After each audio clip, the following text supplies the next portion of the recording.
আসসালামু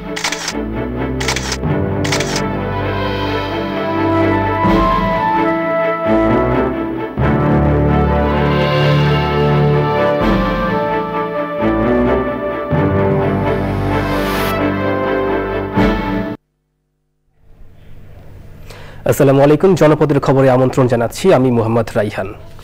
এখনকার এই সংবাদ আয়োজন একই সঙ্গে চ্যানেল আইয়ের ইউটিউব চ্যানেল এবং চ্যানেল আইয়ের ওটিটি প্ল্যাটফর্ম আই স্ক্রিনে লাইভ স্ট্রিমিং হচ্ছে। আইন শৃঙ্খলা পরিস্থিতি স্বাভাবিক রাখতে যৌথ বাহিনীর সমন্বয়ে গাজীপুর সহ সারা দেশে অপারেশন ডেভিল হান্ট শুরুর ঘোষণা দিয়েছে স্বরাষ্ট্র মন্ত্রণালয়।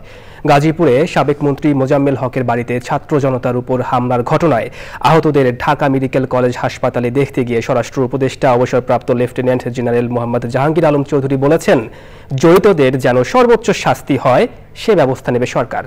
শহীদুল্লাহ রাজুর রিপোর্টে। শুক্রবার রাতে গাজীপুরের ধীরাশ্রম এলাকায় সাবেক মুক্তিযুদ্ধ বিষয়ক মন্ত্রী আকমা মোজাম্মেল হকের বাড়িতে একদল ব্যক্তি হামলা ও ভাঙচুর চালায়। সে সময় মসজিদের মাইকে ডাকাত পড়েছে বলে ঘোষণা দিয়ে লোকজনকে এগিয়ে আসার আহ্বান জানানো হয়। আশপাশের লোকজন বাড়িটি ঘিরে ফেলে কয়েকজনকে মারধর করেন। সে সময় গুরুতর আহত হন বেশ কয়েকজন শিক্ষার্থী।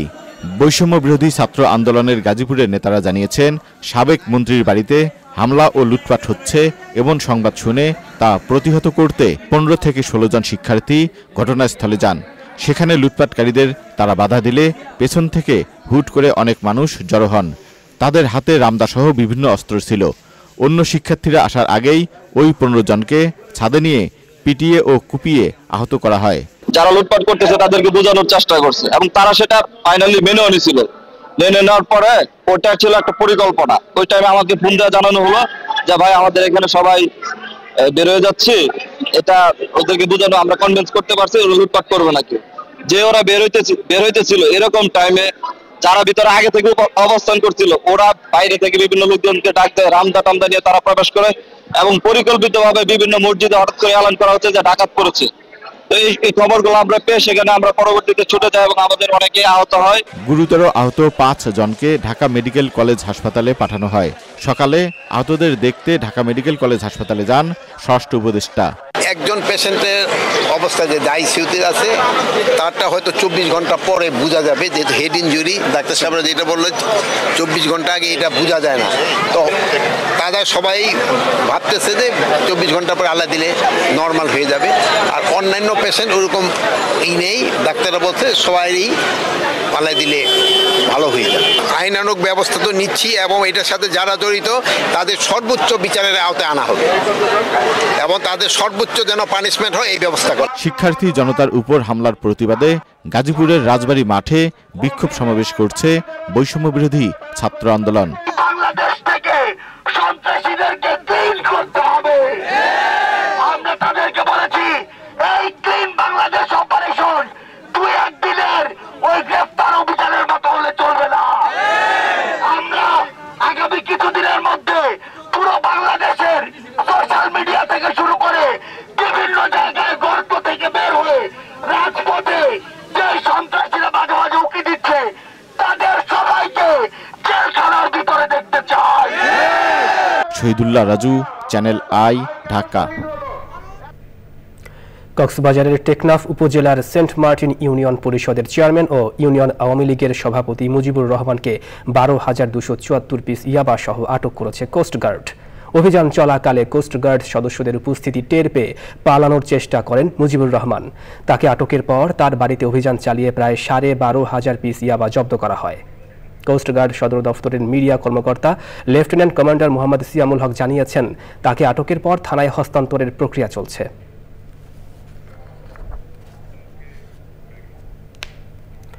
নরসিংদীতে বাইপাস সড়ক নির্মাণ বন্ধের দাবিতে সমাবেশ করেছে মাধবদী বাবুরহাট রক্ষা বাস্তবায়ন কমিটি। সমাবেশে সভাপতিত্ব করেন কমিটির আহ্বায়ক মোশাররফ হোসেন। এ সময় বক্তারা বলেন, বাইপাস সড়ক হলে ধ্বংস হয়ে যাবে নরসিংদীর ব্যবসা বাণিজ্য। বাইপাস সড়কটি বিগত সরকারের অযৌক্তিক পরিকল্পনা বলেও উল্লেখ করেন ব্যবসায়ীরা। সমাবেশে স্থানীয় ব্যবসায়ী ও কমিটির সদস্যরা ছিলেন।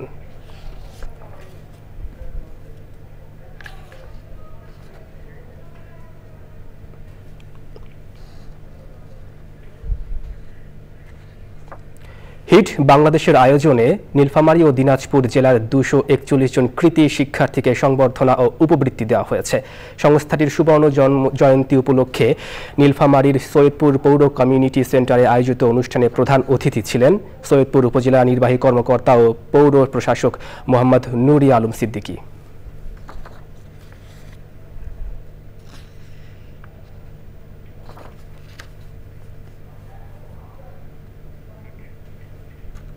এবারে প্রতিনিধিদের পাঠানো তথ্য ভিডিও চিত্রে সৈয়দ অদিতের রিপোর্ট।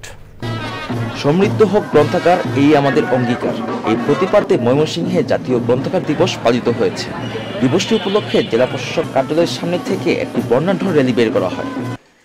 এসো দেশ বদলাই, পৃথিবী বদলাই। এই প্রতিপাদ্যে চাঁদপুরে নতুন বাংলাদেশ গড়ার লক্ষ্যে চাঁদপুরে 3 শতাধিক কিশোর কিশোরীদের অংশগ্রহণে পুষ্টি সচেতনতা বিষয়ক সেমিনার ও নিউট্রিশন অলিম্পিয়াড অনুষ্ঠিত হয়েছে।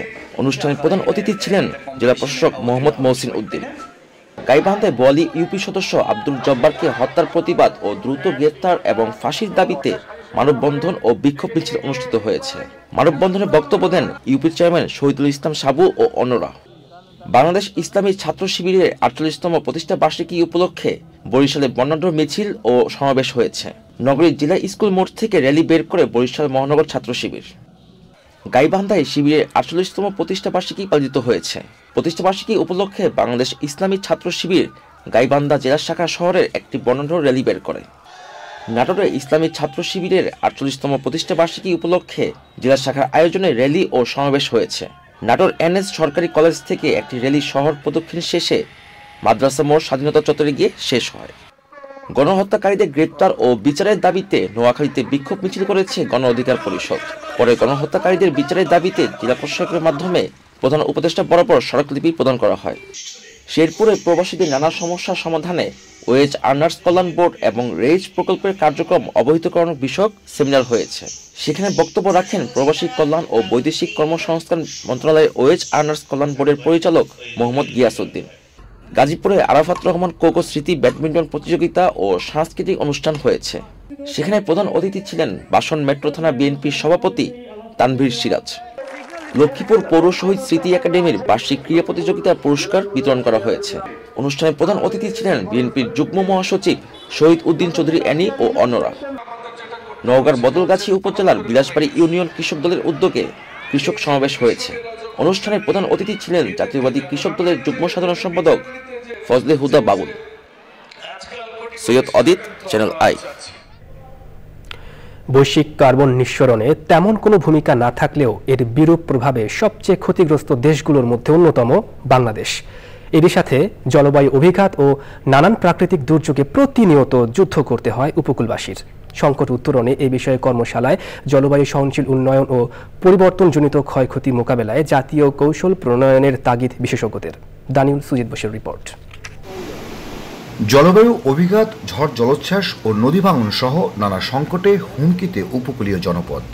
তথ্য বলছে 2022 সালে প্রাকৃতিক দুর্যোগে বাস্তুচ্যুত হয়েছে 15 লাখের বেশি মানুষ।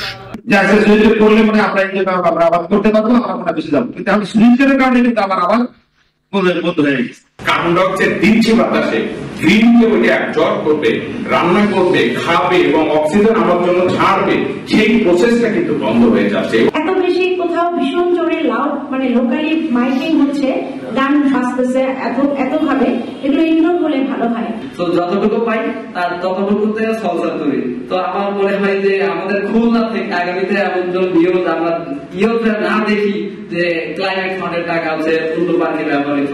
পরিস্থিতি উন্নয়নে এ বিষয়ে আয়োজিত কর্মশালায় পরিবেশ বান্ধব প্রযুক্তি ও উন্নয়ন সহ নানা পরামর্শ তুলে ধরা হয়। তাপমাত্রা বৃদ্ধি আমরা অনেকাংশে লাঘব করতে পারি যদি আমরা রোডের পাশে এবং ফুটপাতের আশেপাশে এবং বিভিন্ন পার্ক এবং অন্যান্য জায়গাতে বসার জায়গাতে আমরা গাছ লাগাতে পারি। আমাদের অ্যাডপ্ট করতে হবে, আমাদের মিটিগেট করতে হবে, কিন্তু এমনভাবে করতে হবে যেটা আমাদের নিজস্ব সলিউশন, আমরা নিজেরা করবো, বাইরের দিকে না। আপনাদের সাকসেস স্টোরিগুলো দেখেন, আকেজ, হেমকো, এই যে ক্লাইমেট চেঞ্জের ব্যাপারে হেমকোর মধ্যে আছে বড় জিনিস নিজেরা ব্যাটারি তৈরি করতেছেন, এখানে পাট শিল্প তৈরি করা, যেগুলো আপনারা ওয়ার্ল্ড ডমিনেট করতেন, আবার করবেন। ঠিক এইভাবে ক্লাইমেট চেঞ্জ আপনারা এফেক্ট করতে পারবেন। উপকূলীয় জীবন জীবিকা রক্ষার পাশাপাশি জলবায়ুর বিরূপ প্রভাব মোকাবেলায় সরকারকে আরও উদ্যোগী হওয়ার আহ্বান সংশ্লিষ্টদের। Daniel Sujit Bose, channel I, Khulna. জনপদের খবর আজকের মতো এই পর্যন্তই। একটু পরে কৃষি সংবাদ দেখার আমন্ত্রণ। ধন্যবাদ সবাইকে।